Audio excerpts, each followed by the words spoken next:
Did you know that a famous Mexican actress known for playing a woman linked to drug trafficking in films was murdered in broad daylight while waiting for her son at a sports complex? For years she had reported threats and lived surrounded by controversy, but she never imagined that the violence she portrayed in fiction would eventually catch up with her in real life. Hello, how are you?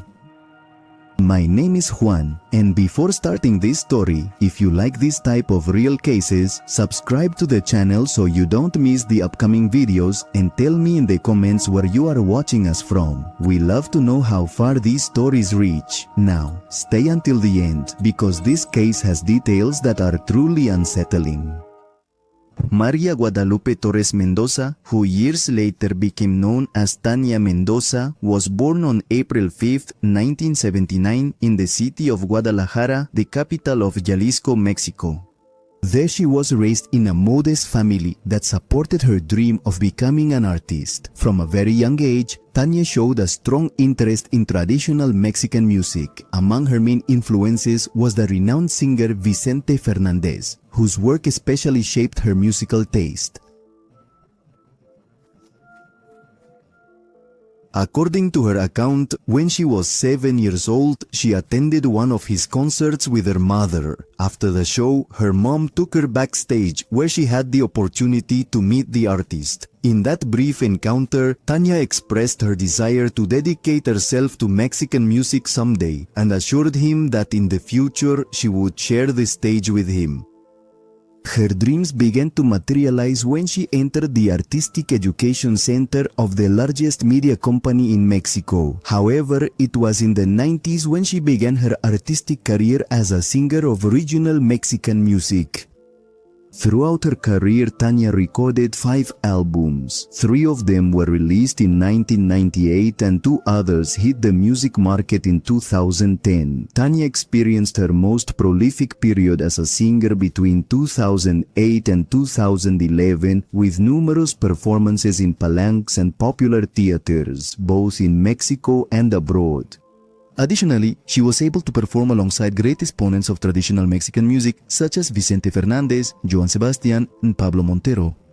And although her musical activity covered styles classified as gruperos, norteños, and rancheros, her repertoire included songs that fall into what is known as narco corridos, y se las, y se des, y se das, a subgenre of the traditional Mexican corrido that narrates stories about drug trafficking and its protagonists, violence and its codes, and in some cases romanticizes illegal activities and criminal figures.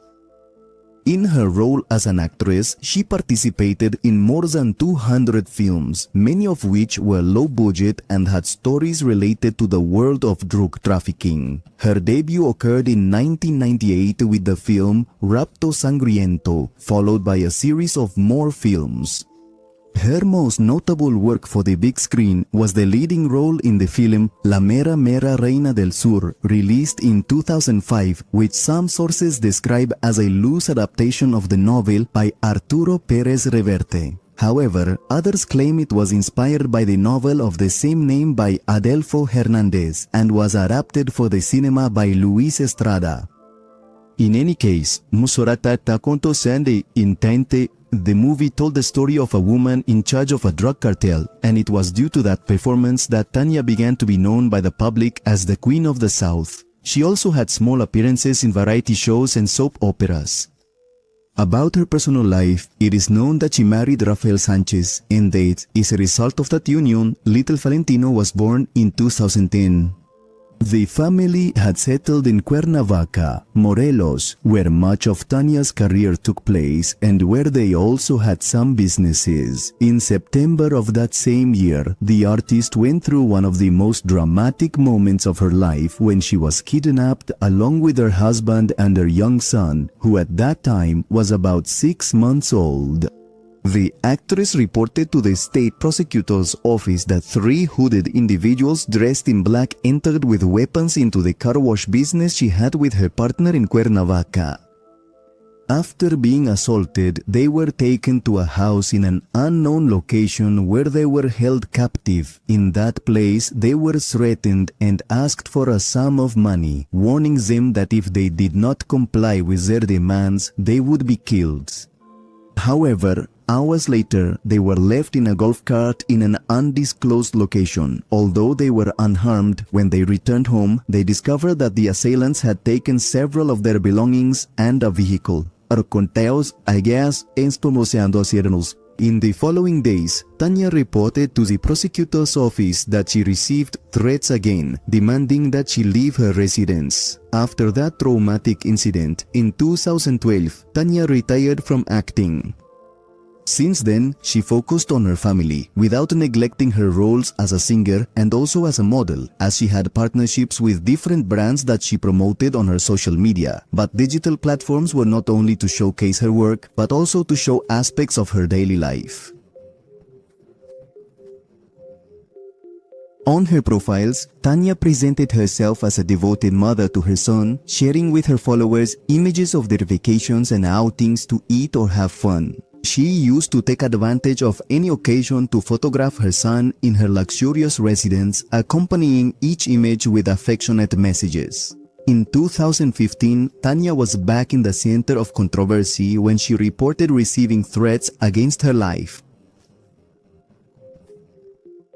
During an interview broadcast by a television channel, the woman admitted with a trembling voice that she was being intimidated and feared for her safety and that of her family. It is unknown if the investigation led the authorities to the origin of the threats or if anyone was arrested. A year later, in June of 2016, Tanya used her social media to express her sadness over the passing of her sister. She also expressed through those means her deep devotion to the Virgin of Guadalupe. On the other hand, she took great care of her physical appearance, as a large part of her work depended on her image, and that is why she used her free time to go to the gym to exercise. In her posts about her training sessions, she received numerous messages from admirers praising her beauty. However, after more than 2 decades of career, some local media claimed that Tanya's artistic career had begun to decline, as since 2019 her work was limited to performances at popular festivals and fairs. On December 16, 2020, her name resurfaced, but not for the right reasons, as the artist posted on her social media reproductions of portraits of Arturo Beltrán Leiva, an alleged drug trafficker known as El Barbas, who was killed on November 17, 2009, in Morelos. In the messages she dedicated to the supposed leader of the Beltrán Leiva cartel on the occasion of the 11th anniversary of his death, Tanya hinted at her affection for him with phrases saying how much she loved him and that he was hers. In the posts, those close to the actress congratulated her for the unconditional love she still felt for Arturo, to which she responded with affectionate messages or heart emojis. In response, her friends told her that he would be proud of her, which made her the subject of numerous criticisms that she seemed not to care about. On April 5, 2021, Tanya celebrated her 42nd birthday without suspecting that the terrible threats that had tormented her for years were about to become reality, surpassing the plot she brought to life in fiction. At the beginning of December that year, Tanya was very excited about the start of the Christmas season. She expressed this in a photo collage she shared on her social media, featuring an image of a Christmas tree and little Valentino in his soccer uniform. The singer had no way of knowing that this post would be the last. One of her son's favorite activities, who was 11 years old at the time, was soccer. In fact, the boy regularly trained at a sports complex north of Cuernavaca. Tuesday, December 14th, passed like any other day in the life of Tanya and her family. As usual, the singer took her son to the club for a routine training and returned around 6 in the evening to pick him up and take him back home. According to later statements from witnesses, at around 6:15 in the afternoon, while the artist was waiting for her son to come out of practice, an unidentified individual entered the sports facility, arriving on a motorcycle driven by another man who waited outside.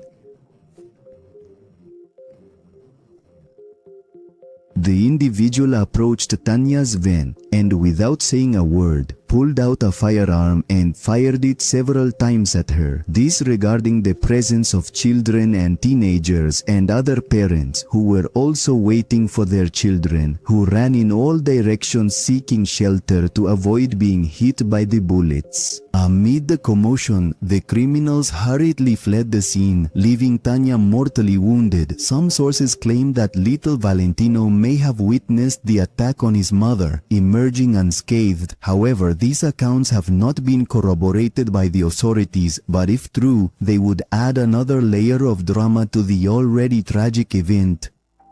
In a matter of minutes, police and emergency service rescuers arrived at the scene, but unfortunately they could do nothing for Tanya, as when they arrived they confirmed that she no longer had vital signs, confirming her death due to the injuries she received, mainly in the chest area. Meanwhile, the singer's son was left in the care of his father, Rafael, who also had the difficult responsibility of identifying his wife's body and confirming her identity. After confirming the tragic outcome of the singer, officials from the prosecutor's office and forensic experts arrived at the scene. They carried out the removal of the body and were seeking to collect evidence amid the traffic congestion and the panic caused by the brutal attack in broad daylight and in a public space. Official reports indicated that emergency and security services immediately deployed an operation in the area to locate those responsible. However, in the hours and days following the incident, the identity of the attackers and the possible masterminds was still unknown, and much less had the motive behind the crime that shocked Mexican society been established. The State Attorney's Office of Morelos issued a statement indicating that, as in all cases of intentional homicides against women or femicides, they would work in coordination with the State Attorney General's office to ensure there was no impunity. For its part, the prosecution reported that the police did not rule out any hypotheses and that femicide protocols with a gender perspective had been activated. At the same time, they followed up on the kidnapping and robbery of 2010, as well as the threats reported for several years after that incident.